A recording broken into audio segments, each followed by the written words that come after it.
están ustedes? Tengan todos un excelente martes, martes de un punto candente en la economía, es la sección que se corresponde a este día, como todas las semanas.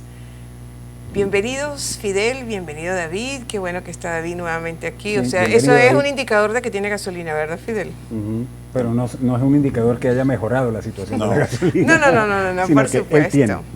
Bien amigos, como comentábamos ayer para ustedes en nuestro programa, hoy traemos como tema para abordarlo el asunto de la improvisada dolarización de la economía venezolana que se está llevando a cabo así, tal cual como lo tenemos en el título, de manera improvisada, desorganizada, caótica. Usted le puede poner cualquier otro símil y ajusta.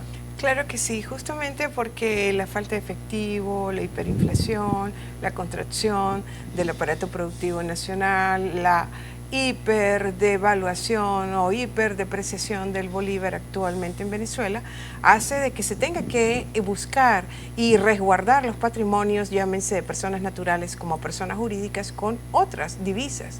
Y a pesar de que la Constitución Nacional de la República Bolivariana de Venezuela está contemplado que el bolívar es la moneda oficial de Venezuela. Sí, pero la realidad es otra. La realidad es la realidad. Hablábamos ayer, Fidel, que el 97,3% en eso se ha depreciado el bolívar en lo que va este año 2019, es decir, casi ya al punto del 100% de depreciación solo en un año. El bolívar no se ha depreciado, el bolívar se ha destruido. Totalmente. Claro, es que, bueno, nosotros hablamos de la depreciación porque es el indicador. Es el indicador, es la terminología técnica. Es una destrucción de la moneda lo que tenemos. Ahora, cuando la moneda se destruye, la población busca la moneda más cercana, en este caso el dólar. En la que pueda refugiarse. En la que pueda refugiarse. Y nosotros estamos en una dolarización de hecho, no institucional, pero sí de hecho. Cierto es. Y está ocurriendo de la forma más costosa para la población. Y es probable que esta dolarización sea irreversible. O sea, reconstruir la moneda, reconstruir un bolívar es muy difícil para un nuevo gobierno o para un nuevo tipo de política económica. Es mejor asumir, tal vez lo menos costoso sea asumir una dolarización para una institucional en este caso. De manera organizada, de manera formal, que abarque absolutamente toda la economía como debe ser.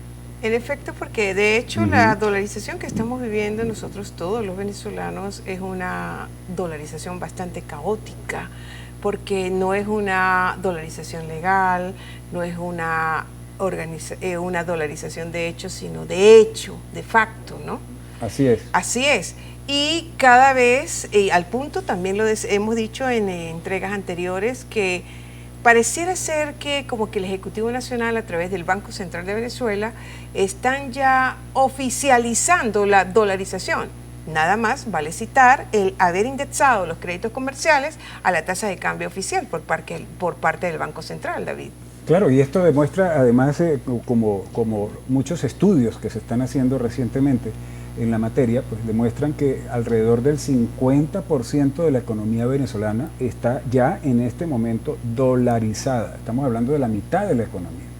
Reducida como está y todo, estamos hablando de la mitad de la economía. Y aquí en el caso del Táchira, como en otros estados fronterizos, aquí en el caso del Táchira y tal como lo hablábamos ayer, pues estamos viviendo con mayor intensidad un proceso similar al de la dolarización, pero con el peso. Entonces nosotros estamos aquí en un proceso de pesorización que ya abarca el 70% de la economía del estado Táchira. Exactamente. Y en algunos municipios porcentajes todavía mayores. Y de toda la economía, ¿no? De todo. De todos los actores económicos aquí que estamos en el estado Táchira. Ahora, reconstruir la moneda es muy difícil.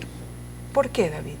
Porque es un proceso, el proceso de destrucción de la moneda, la forma de reconstruir una moneda, o sea, cambio de moneda, cambio de signo monetario, quitarle ceros a la moneda, simplemente no van a funcionar. No, ya el gobierno no tiene sobre todo medidas para hacer que nueva reconversión. Nosotros no tenemos un banco central, en realidad no tenemos un banco central que funcione como tal. No es un banco central. Eso y poner un tipo de administración, un tipo de banco central que funcione de esa forma llevará tiempo. Entonces, realmente llevará tiempo porque habría que reestructurarlo todo, desde el comité de juntas directivas en adelante. Sí, la misma estructura formal del Banco Central debería cambiar. Claro. Entonces, ya una reconstrucción de la moneda es muy difícil y está el problema de la confianza. Tal vez la forma más barata de asumir las reformas económicas del país es asumir institucionalmente una dolarización, con un modelo tal vez basado en el panameño. Pero vale preguntarse, ¿estará el gobierno actual dispuesto a oficializar amplia institucionalmente una dolarización? Y no solamente eso, sino que si formalizar una dolarización no implica llegar a un acuerdo monetario financiero con los multilaterales, claro, y con la casa que emite la moneda que se convertiría, la Reserva Federal del país, claro, que emite la moneda que se convertiría en la moneda de circulación. Estamos hablando del gobierno de los Estados Unidos y de la Reserva Federal norteamericana. ¿Estarán también los norteamericanos en disponibilidad, en disposición de firmar un acuerdo de este tipo con el gobierno venezolano actual? Deberíamos recordar que hay sanciones, que en este caso el dueño de la moneda, el dueño del dólar, no permite al gobierno usar dólares. Sin embargo, el 50% de nuestra economía está dolarizada. Exactamente, está dolarizada, tenemos una dolarización caótica, no es legal, no es de derecho, sino de facto. ¿Y de facto por qué? Porque no hay bolívares, no hubo bolívares en el mercado. Vamos a cumplir con una pausa comercial y ya regresaremos con más de Un Mundo de Economía. Hoy, martes de Un Punto Candente en la Economía. No se aparten, por favor.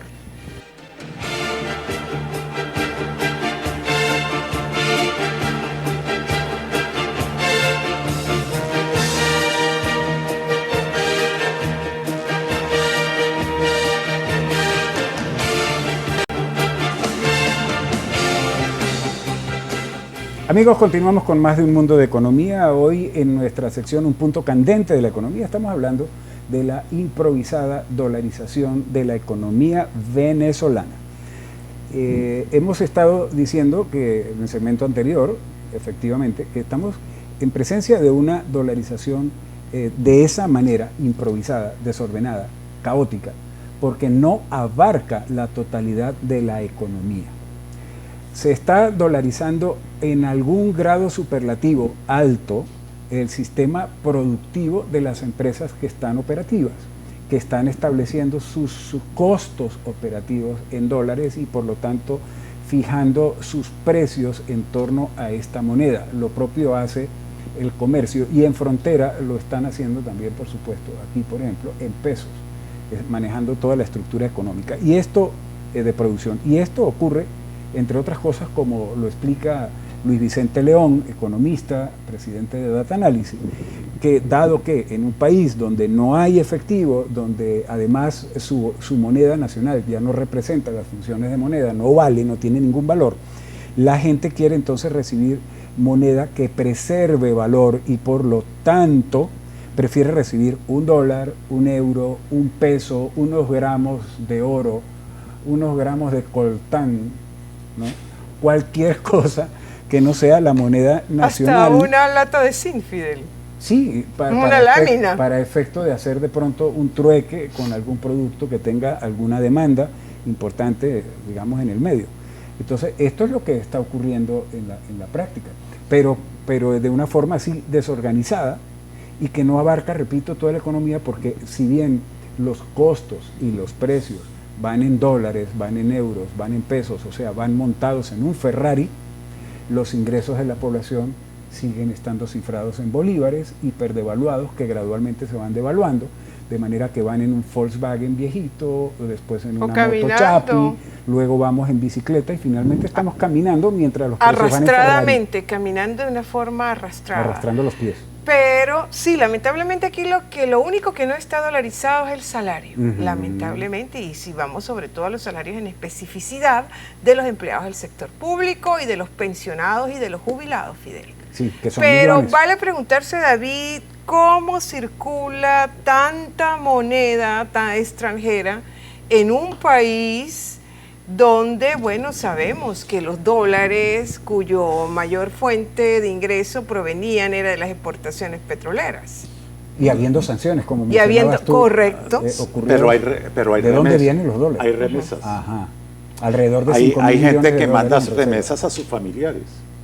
Y esa gente está usando las remesas para subsistencia diaria y hay una oferta de dólares en el mercado. Y también Y mucha gente que tiene ahorros en divisas que los han Los traído, están los usando. están usando, trayendo aquí al país para poder subsistir o subvivir, no sé cómo denominarlo. Por eso es que el dólar a veces baja, porque hay una oferta en dólares en el mercado. Si no hay una emisión fuerte del gasto público en bolívares, el dólar tiende a bajar.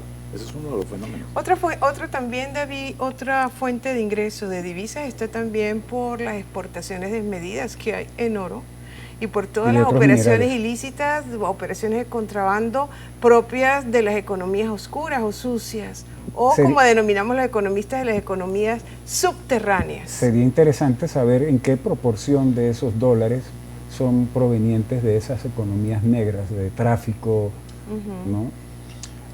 De orden ilegal. Un país con una economía socializada desarrolla economías negras. ¿Socializada o Socialista. dentro de un modelo socialista, O diría cubanizado. yo? Más bien, ok. Bueno, la cubanización es una socialización también, Sí. muy caribeña. Pero cuando hay una economía socializada, el país desarrolla economías negras. Si uno volviera en el tiempo al 1991, al momento que cae la Unión Soviética, usted encontraría una economía de trueque, una economía de mercado negro, una economía de contrabando, una economía de mafias. No dolarizada en el caso, No, el caso soviético. En el caso ¿cierto? soviético. Y en el caso nuestro, nosotros la socialización de la economía venezolana trae como consecuencia la creación de economías negras, de economías de contrabando, de economías de tráfico de moneda. Y en ese contexto del que estás hablando y empatándolo con lo que comentabas, David, en el segmento anterior, tú ves como impostergable, inevitable, no retornable a otra cosa que no sea un proceso de dolarización, indiferentemente de acciones que pueda tomar el gobierno en algún otro sentido, aun cuando no sea formal. Aquí vamos a estar en presencia de una dolarización sostenida. Es probable que la dolarización sea lo menos costoso ante las circunstancias. ante un ajuste económico. Yo veo muy difícil la reconstrucción de la moneda. Por no decir imposible. Pero también es importante preguntar, ¿está Venezuela preparada para ir hacia una dolarización institucional? Porque de llevar a cabo esa medida también formalmente hablando hay que medir pro y contras. Claro. Sobre todo habría que pensarse en cómo compensar a la clase más desfavorecida, ¿no? En cuanto a lo que son programas sociales de educación, de alimentación y de salud, mientras se vayan logrando los equilibrios macroeconómicos desde el momento que se implementa esta dolarización. Y que se mejoren los ingresos vía sueldos y salarios de la población en dólares, ¿no? Porque tendría que tender a acercarse a los niveles promedio de América Latina. Realmente tiene que venir una normalización institucional, tiene que haber un levantamiento de las sanciones. Claro. Y un acuerdo con los multilaterales. Con los multilaterales, muy importante eso. Nosotros vamos a hablar en el próximo segmento sobre, Venezuela y en el proceso que estamos viviendo de una dolarización improvisada, los pros y los contras. Ya regresaremos, no se aparten. Seguimos con más de Un Mundo de Economía. Estamos desarrollando el tema de la improvisada dolarización de la economía venezolana. Ante todo lo que está ocurriendo, ante las presiones que hay por la destrucción del bolívar, la necesidad que imperativamente lleva a todos los actores económicos a refugiarse en otra moneda, llámalo dólar, llámelo euro, llámelo peso, llámelo oro, llámelo trueque, ¿no? Como quieras llamarlo, con tal de que no manejes bolívares. Nosotros nos preguntamos, y medio país también se pregunta, si la dolarización sería el camino correcto a seguir para corregir las distorsiones económicas que tiene el país, frente a una situación de debilidad institucional grave por el hecho de que no contamos con un banco central que cumpla las funciones de banco central, ni con un gobierno responsable que también cumpla las funciones que le corresponde como gobierno para dirigir la política económica nacional. en un contexto de hiperdevaluación, en un contexto de hiperinflación. Es harto ¿Cómo lo ven conocido, ustedes? claro, es harto conocido la hiperinflación que nosotros vivimos aquí en Venezuela, a pesar de que las cifras publicadas por el Banco Central de Venezuela no se han hecho, ¿no?, de una medida puntual mes a mes de esta información de la variación que ha tenido el nivel general de los precios. Dado de que todo está calculado en dólares menos el salario, decíamos anteriormente, pues las personas, todos los actores económicos, llámese personas naturales, personas jurídicas, tienen que recurrir a otras monedas extranjeras para cubrir, para proteger sus patrimonios. Economistas que no son partidarios de la dolarización dicen que, bueno, ¿por qué? Inicialmente porque el Banco Central de Venezuela perdería su autonomía y que el valor, la moneda, la cotización del dólar como moneda de curso legal aquí en el país estaría muy directamente, tiene que estar supeditada a las decisiones y a las políticas de la Reserva Federal de los Estados Unidos. Pero David, el Banco Central de Venezuela ha sido autónomo en este país y no solamente en esta administración actual. El Banco Central de Venezuela nunca ha sido autónomo. Claro. Nunca hubo la decisión política, no menos que nunca, nunca hubo la decisión política de un Banco Central independiente. Siempre fue un banco subordinado a la voluntad política de turno. Al gobierno de turno, correcto. Entonces, el establecer una institución de un Banco Central que nunca ha existido es difícil. Además, ciertos procesos pueden ser irreversibles. O sea, ¿cómo puedes tú puedes garantizar depósitos en bolívares? Por lo menos tienes que garantizar depósitos en dólares en caso de un cambio de política económica. Claro. Y eso ya es una dolarización. Correcto. O sea, eso está muy cerca de ocurrir desde mi punto de vista, de que se permita en la banca ya abiertamente sí, digamos, el abrir y mantener cuentas en otras monedas. Legalmente ya está permitido, pero no se ha ejecutado, digamos, la instrucción, ¿no? Entonces, de manera que reconstruir un nuevo Bolívar sería un paso complicado, costoso, y tal vez no se pueda realizar. Es decir, la creación de una nueva moneda. La creación de una nueva, porque la actual está destruida. No está devaluada, está destruida. Hay quienes piensan en Venezuela, Darcy, tú lo comentabas entre telones, como decimos nosotros aquí, que en una situación en la que estamos, dos gobiernos, dos instituciones de absolutamente todo, gremios, etcétera, también más de dos monedas, ¿no podría el país ir a un régimen, digamos, monetario dual en el que se cree otra moneda aparte de la del bolívar y se mantenga, por supuesto, la circulación de las divisas? ¿Un sistema tipo cubano? Tipo Panamá podría ser posible. En Panamá funciona el dólar y funciona el balboa, aunque nadie usa el balboa. Claro, ambos con criterio de legalidad. Sí. Ese sistema lleva desde 1904 y hay experiencia en el manejo. Ese es muy diferente, por ejemplo, al caso ecuatoriano. Pero nosotros tenemos que tener en cuenta que cualquier apertura económica va a tener necesariamente que incluir una dolarización de algún tipo, si no completa, parcial. Ahora, reconstruir la moneda sin un Banco Central independiente, sin una confianza en un gobierno, sea en este o en el próximo, eso es muy difícil. Y mucho sí, porque menos, la palabra clave es confianza. Y mucho menos con un plan de políticas macroeconómicas claras y muy puntuales, tendentes hacia corregir todos los grandes desequilibrios que tenemos en la economía nacional. ¿Cuáles son las ventajas de dolarizar? Bueno, inmediatamente una ventaja positiva es que se va encaminando la economía hacia la estabilización. Esa es la ventaja inmediatamente inicial, claro.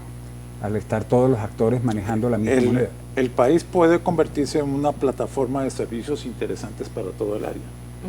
Otra ventaja. Puede constituir un centro financiero, dar servicios financieros, como hacen las islas del Caribe, y nosotros estamos en el Caribe, por cierto. Puede traer franquicias internacionales y puede venderlas al norte de Sudamérica. O sea, pues, si se sabe hacer, puede traer ventajas. Claro.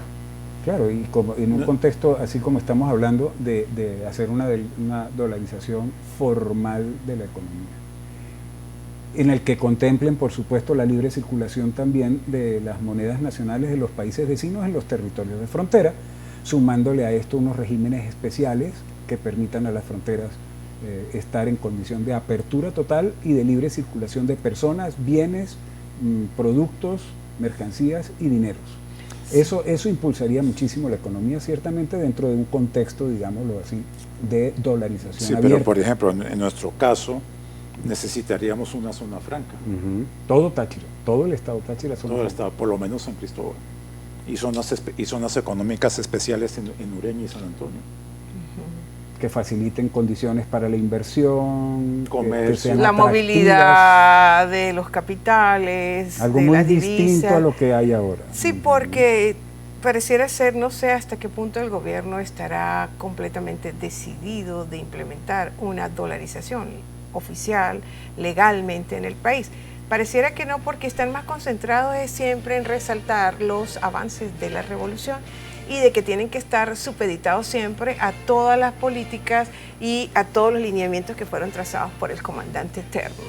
Pero a la final, todos estamos aquí viviendo una economía dolarizada de manera informal, de facto, de hecho. Y como lo apuntó muy bien David, a un altísimo costo para la población. Claro, que es lo peor. Precisamente porque al no estar todo dolarizado y estar en los salario, ingresos bolivarizados, súper, hiper devaluados, pues entonces, ¿quién paga los platos rotos de todo esto? Amigos, lamentablemente se acabó el tiempo, terminamos nuestro programa por el día de hoy de la manera que ustedes están viendo, y no nos retiramos sin invitarles, por supuesto, a que nos sigan todos los mediodías y a las 2 de la tarde reposición por TRT y por nuestras redes sociales, @unmundodeeconomía. Muchas gracias, David, por tu visita y tu participación. Y ya saben, amigos, que hoy más que nunca la economía adquiere mayor relevancia como principio y conocimiento en nuestras vidas prácticas. Buen provecho, buena tarde.